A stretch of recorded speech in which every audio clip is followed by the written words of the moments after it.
This is day one of trying to make $1 million in GTA 5 before GTA 6 comes out. Now you might be thinking, isn't that pretty easy? Isn't that the whole point of GTA 5? To make loads of money?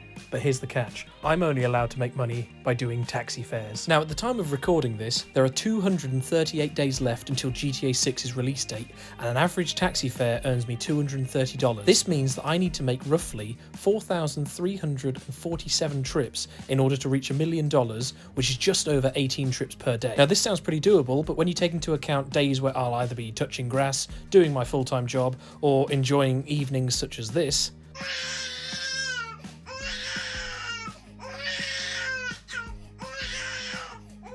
the task becomes a bit more tricky. But without further ado, I started by emptying out my entire bank account by first purchasing a hammer in case someone decides to skip out on their fare, before chugging down 10 straight sprunks in order to get my bank balance down to zero. I then borrowed my first taxi and then drove really carefully with it because the tips are very dependent on how carefully you drive. My first fare made me $206, which was a good start, before asking this gentleman very politely to return what was rightfully mine.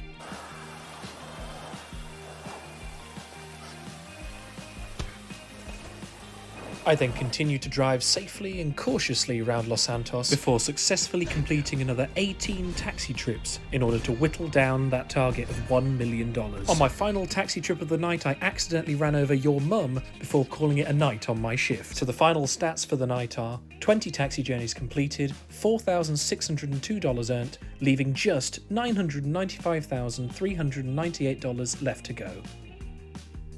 Shit.